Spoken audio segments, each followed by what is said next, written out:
So I decided to re-record this class that we taught last night. So you want to lead a retreat, what no one tells you about transformational travel, largely because I wanted to cover some of the things that we didn't get to cover in the hour that we had together, which ended up being an hour and a half, and then address some of the questions that people asked in the slide deck so that it can live here with forever without the little heads having to be there with you. Um, my name is Danielle Gates. I am the founder of Yinsa, which is a global wellness and retreat platform, which was founded in 2018. We are very much rooted in somatic healing, yoga and Ayurvedic practices, and cultural immersion.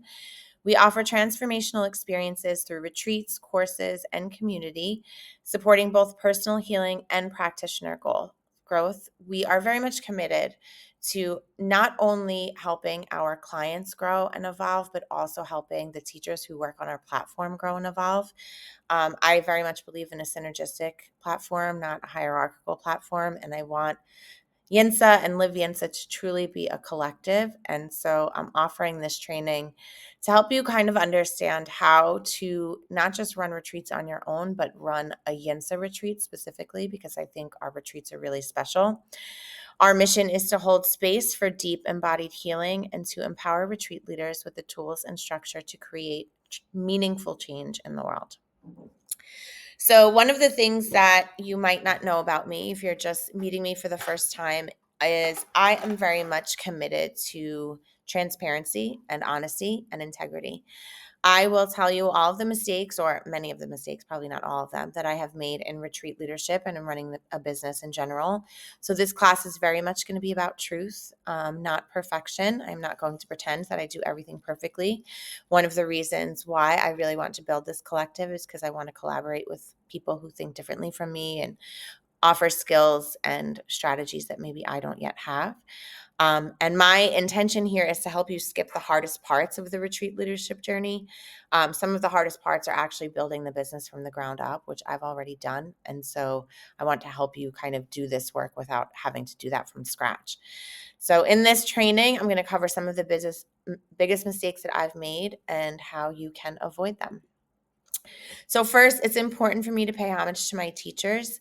I did my first yoga teacher training at Pure Yoga NYC, and my teachers for that program, the teacher leaders, I should say, there were many teachers, but two that were very meaningful to me were KK Clivio and Yogi Charu, who ran that training. After my first yoga teacher training, I went on to do a mentorship with Kate Cuss, who was my yin teacher, and she taught me yin 1 and yin 2. And yin is really where I learned to lean into releasing stress and trauma and emotions from the fascia and the connective tissue in the body. Kate really taught me to lean away from the vinyasa and athletic practice that I was so used to, and to really use yoga to lean into the feminine side and allow myself to slow down a little bit.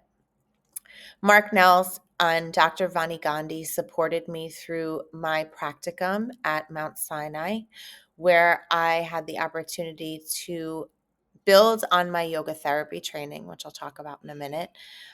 They supervised me while I taught yoga in the integrative medicine department of Mount Sinai, and I had the opportunity to work with patients who were outpatients for infectious disease. Erica Mather is a really brilliant teacher who taught me to fall in love with my body. I don't have a traditional yoga body.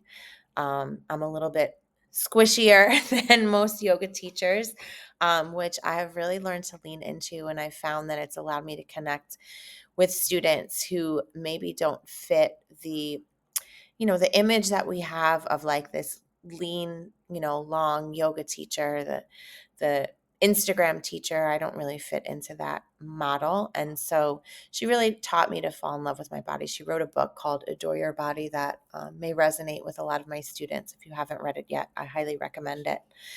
Jamana Jaya, who I met as Julie, was a really important teacher and mentor for me at the Bhakti Center.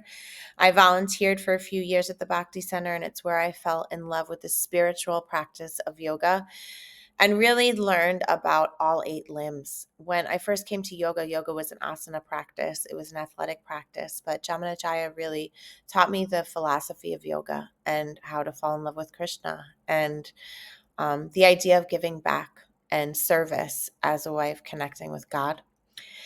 Dana Slamp and Jessica Kaplan guided me through my sound healing training. Jessica, I took an individual singing course with to really learn to connect with my voice, whether it's as a teacher, as a yoga teacher, as a healer, and to use sound and singing and music as a way to engage more spiritually with God. And Dana Slamp is the founder of Prema Yoga Institute, where I did my yoga therapy training. So a little bit about my journey as a retreat leader. I had many mentors for yoga therapy, for yoga teaching, for teaching in general. I have always done a lot of professional development in all aspects of my career, but no one ever taught me how to lead a retreat at all. I had no practicum, no courses, no mentorship. I just kind of threw myself into it. I met the owners of the first retreat space I taught at through 90 Day Fiance. One of the field producers brought Kira onto the show as mine and Johan's therapist. If you saw Love in Paradise, you met Kira. She was the owner of the retreat space, which was an Ayurvedic space. And when I went to that space to shoot this particular scene, I fell in love with the space and decided that I wanted to lead a retreat there. So my first retreat that I led was at this space, and it was actually pretty easy. I led this retreat with my husband. He had worked in hospitality for years in Dominican Republic, and he had a lot of experience and connections and excursions and transportation, so he was able to manage all of those parts of the retreat for me. And it was full of guests who I had met when they attended a yoga teacher training program that I had taught at. Many of these students had done my yin training that I had led. I had led a yin 1 and a yin 2 training over the pandemic.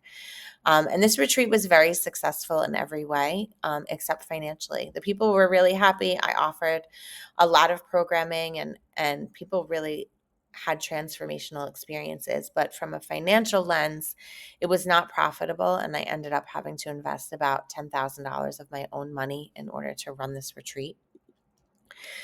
And then fast forward, I had led a couple of retreats in DR and in New York. But for my last retreat in DR, right before, about a month before I had led that retreat, I separated from my husband. He was my transportation coordinator. He had led all of my excursions, and that separation meant that a month before the retreat, I had to figure out transportation and excursions and pay for all of that. I ended up having to bring on additional practitioners to make up for what I was missing from like a mental health perspective and a trauma perspective, just because I was going through a really public, messy separation. And it completely changed the itinerary and experience for my guests having to do that. And what was really wild was a hurricane had hit the island 2 days before my retreat was supposed to start. So all 10 days of that retreat, everything changed. I had to cancel a lot of my original excursions that I had planned. I brought on an additional practitioner to kind of help me lead some of the things because I just was not in a headspace to be able to do it all on my own. And because I had no event insurance, I had to cancel all of these things. It was not an American retreat. So, refund policies were spotty at best. And so once again, I had to invest a lot of my own money to kind of fill in the gaps and make sure that everybody had the experience that they paid for. And then for my last retreat that I hosted in 2024, it was in Tuscany. And so after all of the struggles that I had in Dominican Republic, I decided to hire a retreat coordinator who I had met through a networking group I was in. She was a brilliant saleswoman. She had done business retreats for women. She came from the corporate world, from life insurance sales. And I hired her for $10,000 to support me with retreat logistics. I was presented with a really beautiful pitch that promised a $30,000 profit. I had launched 8 months before the retreat, and right after I pretty much signed that contract, I learned that I had to have emergency spinal surgery.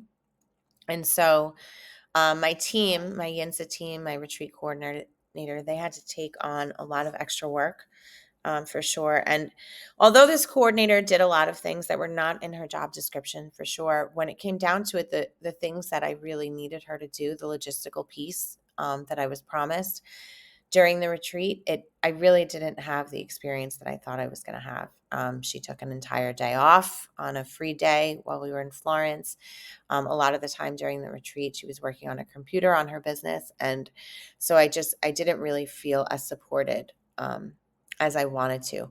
In addition, the venue that we chose had no yoga space. So I had to lead a yoga retreat without props, without mats. The mats that were there didn't work. We were on the grass that wasn't really flat. And so, the crux of a yoga retreat is supposed to be the yoga space, and we just didn't really have that. So it was a beautiful retreat. One thing that I do have to say is in all of these retreats, we have people who come back every time, because at the end of the day, all of the things that happen behind the scenes that are really hard, I'm very much committed to not making those experiences be present for my guests. That is something that comes from decades of teaching and holding space for people, and kind of having things explode behind the scenes in a classroom, but still having to come in and teach my lesson. So I'm pretty good at that. But it doesn't make for easy leadership, and it doesn't make for running an easy business. And so I learned a lot of lessons through all of these experiences. So now my next retreat that I'm hosting in Bali this August, these are some of the changes that I made. First of all, I became a Fora travel advisor, which means that I get to save thousands of dollars on transportation for both me and my guests on flights. I have access to the back end of all the excursion platforms and things that are already vetted for my guests, retreat venues that are very much aligned with what I want. I'm able to get feedback from different people who have booked these retreats. I have a huge network of other travel agents who have worked with retreat leaders, so that has been a huge plus. I found an aligned venue that was within my budget, and I had it scouted by family and colleagues to make sure that everything I needed was there. And I also used Facebook groups to get real people to share their experiences with the ARC. It's practitioners, and I got lots of feedback to make sure that this was a space that was going to be aligned. I filled the majority of my seats months ahead of time. If you've ever been on my retreats, you know that some people sign up 3 days before. And so for this experience, I had 11 people registered more than 4 months before we're leaving on this retreat, which has been really amazing because it allows me to customize the itinerary for the people in the room. If you are a true teacher, you are not just, teaching from a script. You're teaching for the people who are in the room. And so that's something that's really important to me. And it's important to fill the retreats early so that you have enough time to build an appropriate curriculum and build the right excursions for the people who are there. I also brought on a full-time co-leader, co-facilitator, co-practitioner with me, and Felipe Gonzalez, who brings a lot to the table that I don't. For example, he's a Katona yoga teacher, which is very different from my training in yoga therapy. And so the guests who are coming on this retreat are going to get an experience that is so comprehensive, because you're getting the vinyasa, you're getting the yin. He is also a bhakti teacher and has a voice that it will transform you. So his kirtan sessions and his bhakti sessions are really, really beautiful. So the sound healing piece, which has always been a piece of my retreat, is now going to be a critical part of my retreat. And so that's really important to me. I also am bringing an assistant with me. So in addition to the ARC staff and the staff who are on site, the local practitioners that we're working with, we are also bringing 3 of us from the States, NGR, who are coming to create a ratio of 3 to 1 from staff to students, so everyone feels fully supported. And just to give you an idea of what is next for Yinsa, and why I'm kind of doing all this and scaling my business in this way, beginning in September through 2029, we are building out a separate arm of our business, which we've already really done. Came live this week. We have built a tour company specific to Dominican Republic called LTO Tours that aims to bring authentic experiences to people who really want to see the culture of Dominican Republic, not just from a tourist perspective, but from a local's perspective. My husband, Johan, and I are doing this together. He is native to Dominican Republic. He is Spanish speaking. So this is a bilingual tour program that we're offering. I am going to be doing 7 scouting trips and 7 retreats through to 2026 and early 2027. I am trying to build a retreat staff that includes at least 10, but hopefully 25 new practitioners to co-lead or head Yinsa retreats. My goal is to build a designated retreat space here in Dominican Republic with a finca to create farm-to-table experiences for my guests, and an in-house apothecary so I can bring in the herbalism that I have been studying for years and bring back Yinsa skincare, which was at the core of my business when I founded it in 2018. But I really am very much committed to sourcing my ingredients from organic places, and that's hard to do when you're sourcing from all over the world. So I want to grow them myself. I am developing Yinsa Works, which is a nonprofit that aims to support immigrant communities both in the United States and local communities in the Dominican Republic. I would love to create a brick and mortar space to carry Yinsa skincare and other spiritual products, as well as our homegrown apothecary. I want a full staff inclusive of people from all over the world who are well paid and well insured with paid leave, insurance, and retirement benefits.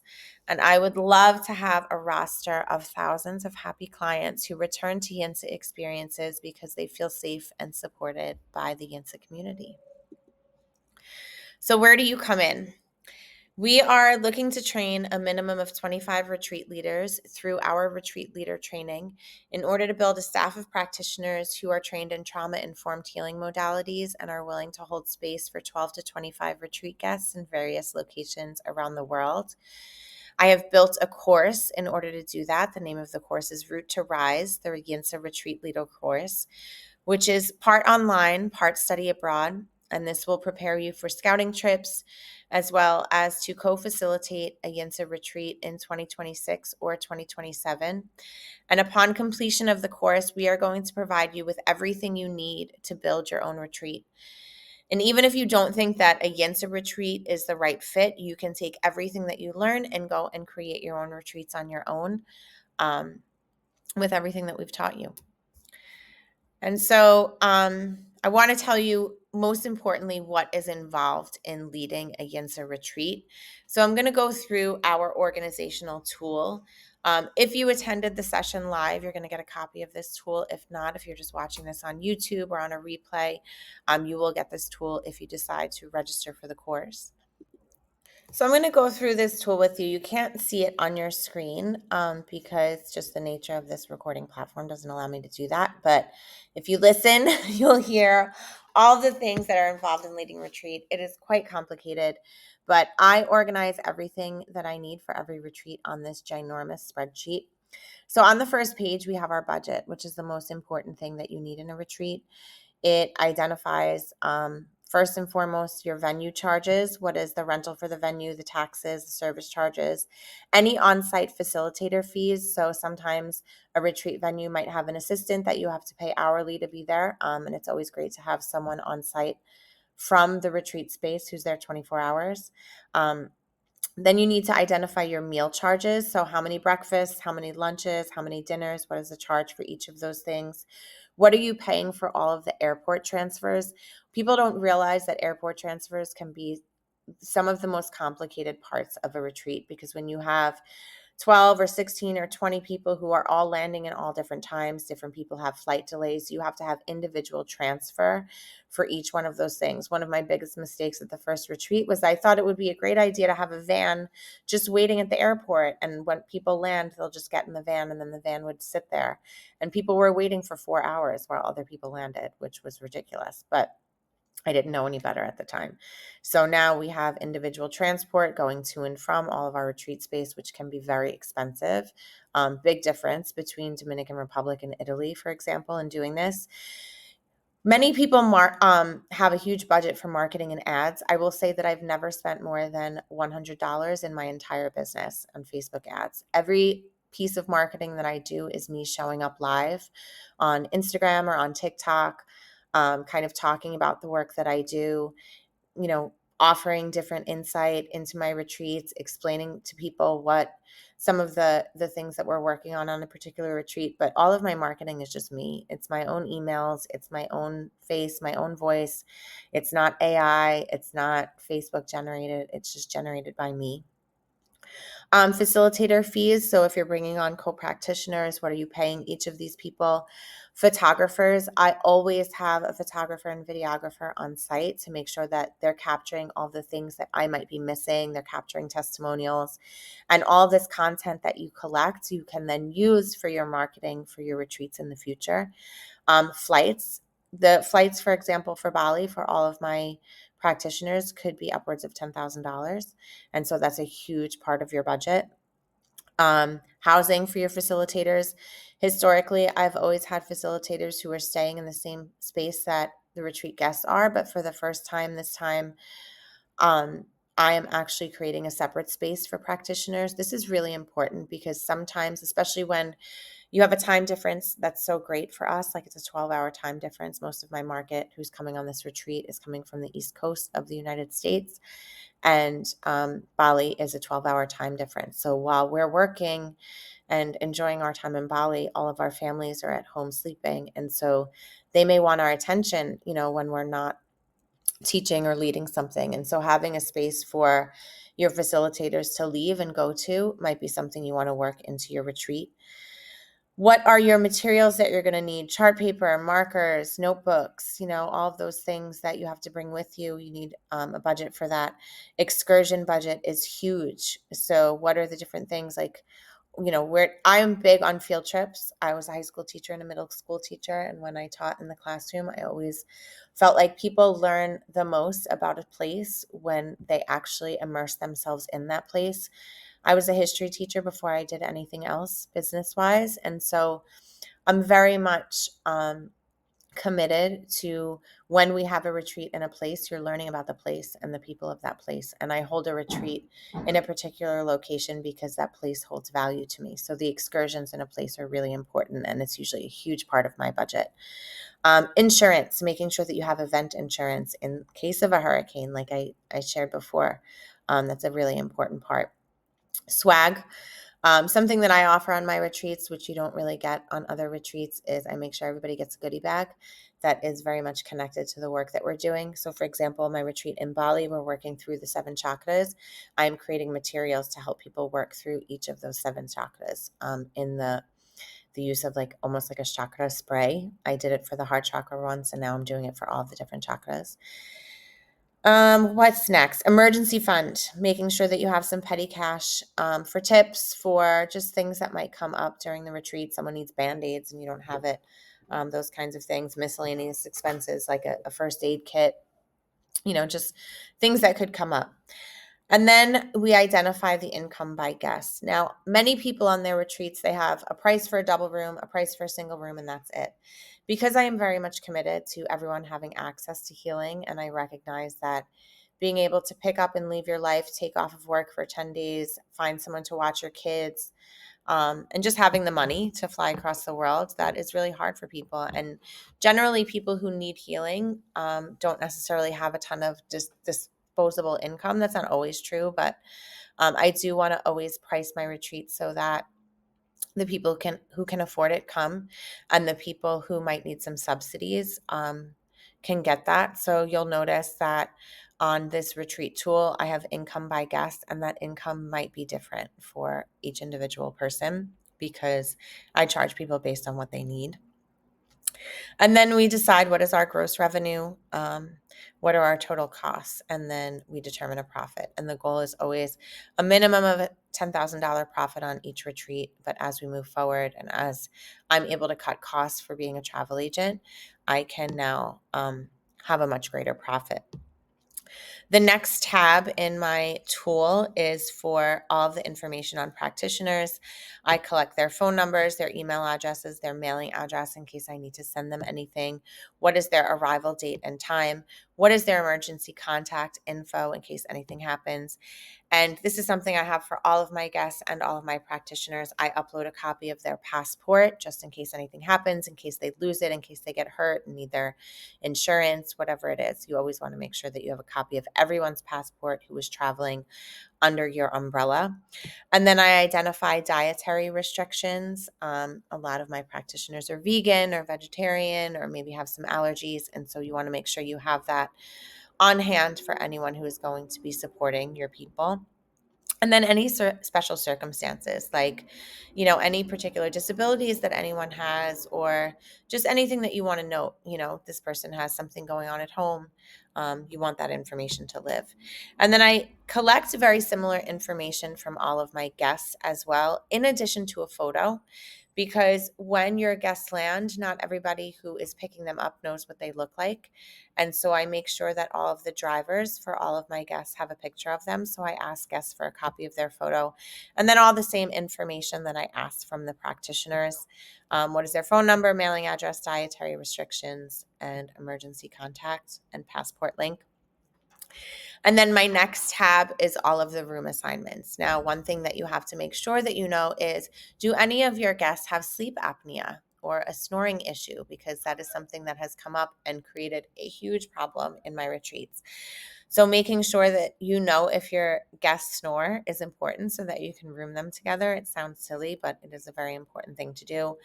And then just knowing how many beds you need in each room, making sure that you're matching your guests with appropriate roommates, maybe people who come from the same city so that they have something in common or something like that. And then the next tab is for each of the days and each of the excursions for those days. So like, for example, on my arrival day, or maybe day one is a better day because we never do excursions on arrival day, but day one, what is our excursion? Is it on site or off site? Meaning, is someone coming in to teach something like a mala making class, or are we going on a hike to a mountain? Who is the excursion leader and their contact information? What is the excursion cost per person? Again, any special circumstances. So, for example, I have someone who's bringing a walker. They might not be able to go on that excursion. So, I have a tab for any guests who are not attending a particular excursion, just so that we have that information and we make sure that the retreat space knows that we have someone hanging back, or maybe we're planning something else for that individual. I also have a tab for on-site spa services because all of my retreats always include some kind of spa service, like a massage. Body work is very important to me, especially when you're working with trauma. This time we have everybody is signing up to get a massage and everybody has signed up to get a facial. And so instead of trying to create those schedules the day of, which could be insane for anyone who's managing logistics, I have sent out a form to get everybody's interest ahead of time so that I can schedule those spa services before we even land in Bali. And so everybody knows on Tuesday at 9 a.m., I'm going to have a massage, and they're not finding that, out on Tuesday at 8 a.m. The next tab is for airport transfer info. This is really important for everyone in the retreat. What is the guest name and photo? What is their arrival time? Most importantly, what is their airline and flight number? Anybody who's going to be picking them up is not going to be paying attention to the time that you told them. They're going to be watching on some kind of application what time this flight has landed, if it has landed. And so having airline and flight number is more important than having arrival time sometimes. What is the name and contact info for the driver? When you have 16 different people coming in and out at different times, you may have 16 different drivers. So making sure you're matching the correct driver with the correct person is very important. So having this in a central location is helpful. On the next tab, I have tracked all of my meals. So what is the number of breakfasts, lunches, and dinners, and then any dietary restrictions? This is very much going to be impacted by your excursion. So you might need in a 10-day retreat 10 breakfasts or 9 breakfasts because you have an early morning excursion. So for example, we have a hike this time that's leaving at 2 a.m. because it's a sunrise hike and we're going pretty far. So breakfast is going to be included in that excursion, so we don't have to pay for breakfast at the retreat site. So having one central location that identifies all of this information is going to be helpful for us. And then again, we have dietary restrictions listed here for each of our guests. This is also really important, just so you know, when you're doing rooming assignments, because you have someone who has a really severe peanut allergy, for example, you have to make sure they're not rooming with someone who might have peanuts in the room. And you want to make sure that anybody who's going to be around that guest knows that. This also helps you identify in the special circumstances column if we need to make sure we have an EpiPen on site. That's really important information. I then have a tab for sponsorships and swag. One of the blessings of doing 90 Day Fiance is that I have a lot of eyes on me. And so that means that much of my swag and my goodie bags is sponsored and I get it for free. And so having a tab that lists all of the brands that I'm working with, what are the products that they're giving us, who is the brand contact info to send thank yous and pictures afterwards, but also what is the total weight of the products. Here's an example of why this is important.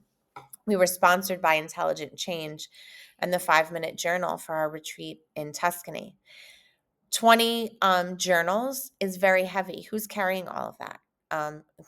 There are weight limits in suitcases. And so last minute, when we realized how much everything weighed, we decided in Tuscany that we were shipping all of the swag to all of the people. So this is really good information to have ahead of time, much further ahead of time than I had it before. And then we track all of the shipping and tracking info. We identify which things are going to be brought to site by the practitioners and the retreat leaders like me, and which things are going to be shipped to people's homes. And then I have a tab for country info. And this is really important because many of the people who come on your retreats, they may never have been to this country and they don't know the customs. So we're documenting the venue info here, the on-site venue manager contact, but we're also documenting the nearest embassy, the nearest hospital to the retreat venue, any important laws that people need to know ahead of time. So for example, in Bali, marijuana is a very serious offense. And some of the punishments for some of the laws in Bali are execution. And so making sure that people are very aware of what they can and cannot do before they get to a place is very important. And it's on you as the retreat leader to make sure people know those things. We would love to believe that it's up to people to do their research and their due diligence, but if they don't, and something happens, I promise you, you are going to be responsible for managing that. So making sure you're covering your ass and telling all the people what they need to know before they go is very important. Any relevant cultural norms in a space. So for example, when we go to Bali, we're going to be doing a lot of temples and people need to have their shoulders and their knees covered. People need that information before they make their packing list and pack for their retreat. So what are the cultural norms that people need to know? And then I also have links that I'm going to share with my guests to any history or cultural resources so that they can really learn about a place before they get there.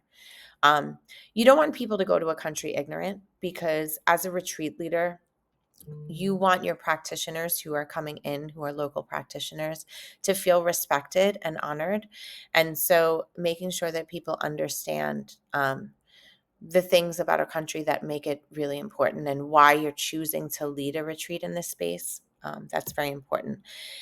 I also have a tab for all of my materials and resources. So there is a workbook for every Yinsa retreat, and I make sure that I link that workbook here so that everybody who's coming with us can see it. The packing list is also linked here for all of the practitioners to share with the guests. The welcome packet that includes everything from like customs, tipping, currency, what you should know about bank accounts and international transaction fees. The packing list is listed there. Itinerary is in the welcome packet, all of those things. And so we link that here. I also have daily agendas linked here because I create those on large pieces of chart paper by hand because sometimes they change last minute, just depending on how people are feeling. But I link an agenda for every single day because guests really want to know what's happening. When they wake up in the morning and when they sit at breakfast, they can kind of see the agenda in front of them and know what they have planned for the day. I also have a larger itinerary that is for the entire experience, the whole 10 days or 7 days, whatever the retreat length is, that I will link here. And then I have call sheets. So in entertainment and television, we have, and music, any kind of industry where there's a lot of things happening, you have something called a call sheet. And so all of the practitioners in the morning will get their call sheets that tells you who's on at what time, who's off at what time, what are some of the back end needs that we need to know as practitioners, but maybe the guests don't need to know. That all that information will live on the call sheet. And then the last tab in this spreadsheet is anything that needs to be printed. So ahead of time, I like to print name tags for everyone. I want to print door signs. I want to have a welcome poster for everyone. And then any materials that I want people to be able to write on. So if there's like a poem that we're reading, or like for this retreat, for example, we have a letter to self So these are all things that have to be printed ahead of time. And so that's going to live in this document. So this retreat organizational tool is like the core of every retreat that we lead at Yinsa. And when you do the Root to Rise course, you will get a copy of this, and I will teach you how to fill it out, what forms you use to collect this information. I will give you beautiful Yinsa templates for each of these documents that we create, the welcome packet and the workbooks and all of those things. So what are some things that you're going to learn if you decide to take the Root to Rise course? First of all, you'll learn to figure out what your why is. How do you develop a purpose for your retreats? You have to lead with your own purpose and your own passion. You can't just say to yourself, okay, what do people want? What can I sell?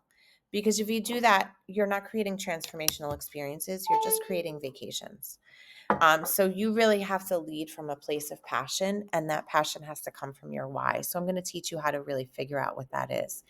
How do you develop a mission and vision that aligns with your purpose, your ideal client? How do you scout and vet retreat venues? The venue is often the most important part of your retreat. That's going to determine your guest experience. How do you marry the price of the venue and the support that it offers? And how do you really match that to your pricing? How do you develop a budget and determine your pricing based on your fixed costs and then costs that may be variable? How do you create a network to pitch your retreat to, both in person, because you are going to have to do some in-person stuff to push your retreat? How do you create a presence on social media to find the right people for your retreat? What legal and logistical support is necessary? You have to have contracts and refund policies and non-disclosure agreements, and making sure that people are maintaining confidentiality for anything that's shared, that allows people to be vulnerable on their retreats. You have to make sure that people sign photo and video releases, insurance, both for you and your guests. You will get templates to use for social media, for email marketing, for your websites.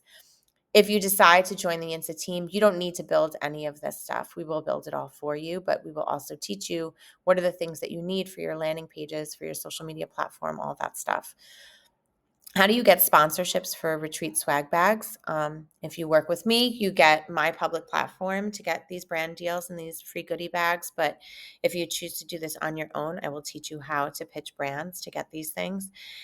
And then most importantly, and I think this is why most people are going to take this course, you get to join me on a scouting trip. So a scouting trip is where we go to a space, we visit the venues, we actually go on the excursions, we collect all the photo and video content that we need to market the retreat, we meet the practitioners, we learn about the place, so that when we're marketing our retreat, we're not just selling something that we found on the internet, we're selling something that we experienced.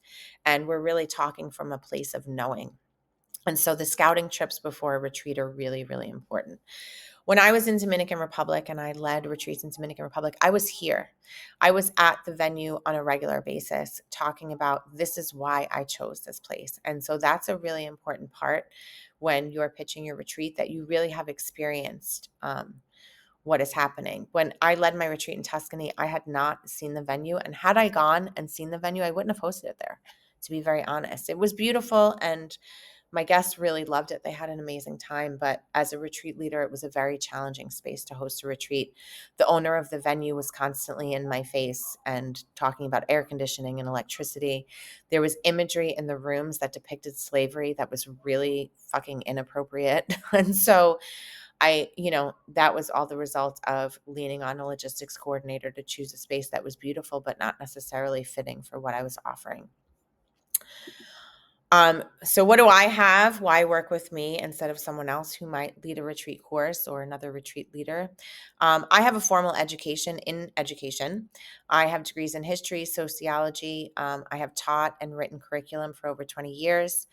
I have created on and off-site experiences for middle and high school students and adults. I planned weddings. I planned baby showers and bridal showers before I was a retreat leader. I raised $12,000 in 4 months to take kids to Costa Rica, my first year at a particular high school.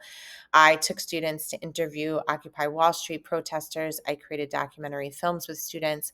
My teaching career was never about the four walls of the classroom. It was always about experience. And so that is a knowledge and wisdom that I bring to all of my retreats. I have gotten continuous education every single year of my life, and mentorship and coaching in everything from yoga and yoga therapy to Ayurveda, astrology, herbalism. And I have branched off to immigration advocacy and DEI commitment because that's all really important to me. That shows up in my retreats. One thing that is important to know that is if you join the Yinsa team, we are not pitching these retreats to a bunch of rich white women who can afford them. We are trying to create a diverse room of people who come from all different socioeconomic status, all different LGBTQ communities, all different gender identities, all different races, ethnicities. I really believe that people learn from people who are different from them. And so creating a diverse retreat community is very, very important to me. I have a built-in market. I have never used, like I said, more than $100 in ad sales because I did television. There are a lot of eyes on me. And so when you work with me, you get to have a lot of eyes on you as well. And a lot of people who see the work that you're doing. It's one of the reasons I chose to do TV. And so you kind of get that with me. I have a business with multiple revenue streams. It's not, I don't just only do retreats. And so that allows me to support more inclusive retreats. A lot of the revenue that I generate from other places, I use to invest in my retreat business and offer scholarships to people and subsidies for guests who don't have a lot of disposable income. Doesn't impact my profit, but it does allow me to use that money to put deposits on retreat venues and sell my retreats a lot sooner than I would if I, had to use only retreat profit to reinvest in my retreats. I have a huge network just because I've been doing this for a while, more than 10 years, of retreat practitioners and assistants who have all done this before and have experience. And basically, I have the capital to invest in venue deposits while we wait for people to sign up. And so if you decide that you want to take this course and not join Yinsa and kind of do this on your own, just to give you an idea of what this would cost you, branding and website design alone, if you're starting from scratch, can be anywhere from $3,000 to $7,000. I paid $5,000 in 2018 to build Yinsa, to do all of the branding and build my first website. Since then, I have had 3 different websites on 3 different platforms. I now host everything on Kajabi, and I can build as many landing pages and websites for each of my retreats as I want on that platform, and I pay for that monthly. You will have to develop a mailing list and automations and a CRM tool like Kajabi or Dubsado or HoneyBook, which is another platform that I use, which could be upwards of $500. Just to give you an idea, Kajabi I pay $250 a month for. HoneyBook I think is $400 for the year. If you use Flowdesk as your email platform, that could be $39 a month if you choose not to use Kajabi. So social media and marketing, paying for people to do this for you is $1,000 a month. It is impossible to do this all on your own. You will have to build a team to kind of support you in this because you can't teach authentically if you're also running a business on the back end by yourself. There's a lot of payment processing fees, booking system fees, merchant fees. Those can be up to 5% of every one of your sales.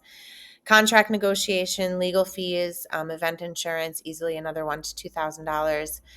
A million hours figuring out venues, pricing structure, marketing, all of that stuff. Scouting trips are at least $3,000 depending on where you're scouting. I mean, a flight to Bali is $2,000 just to get there.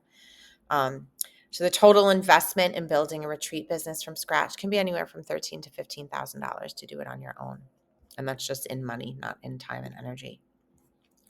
So why am I doing this? Why am I offering this course? What is in it for me and what's in it for you? So when I built the Live Yinsa Collective online, I really wanted it to be a collective. I didn't want it to be an online membership platform where I came on and teach and teach and teach and teach and teach, and everybody just learns from me and I become this brilliant guru that has a cult and everybody just follows me in everything I do. I really want the people who belong to my collective to teach and learn. I want you to be able to learn from me, and I want to be able to learn from you. Maybe you are a brilliant breathwork practitioner, or you're an acupuncturist, or you're a massage therapist. What can you teach me about body work and about breathwork? And what can you teach my clients that are already in my network about these things? I really want the collective to have access to so many different modalities of healing that I can't offer by myself. And so if I train you how to lead retreats, then I also get your services for myself and the people who I'm already working with. And I've honestly been working in isolation a lot, especially since I left New York. And I just want to collaborate with more people who have a lot to offer. Scouting trips are free for you. So if you pay for the course, you get to come on a scouting trip for free as like an unpaid internship. But if you decide to move on and co-lead retreats from those scouting trips and lead your own retreats on the Yinsa platform, you'll be offered a scaled profit sharing that increases with each retreat. So you'll get a percentage of profit for co-leading your first retreat. You'll get a greater percentage of profit for leading your own retreat. And every retreat you lead, you make more and more money. So you're sold. Okay, you want to join our team. Your next step is to register for the Root to Rise Retreat Leader course. It's going to go out to the public on or before June 8th, and the first module of the course drops on July 7th. If you attended the live session and you were on the wait list, you're also going to get a 1-hour online planning meeting upon registering for the course. So you don't get it now. Once you register for the course, I will send you a Calendly link where you can book an hour with me. And even before you start the course, we can talk about what is your goal?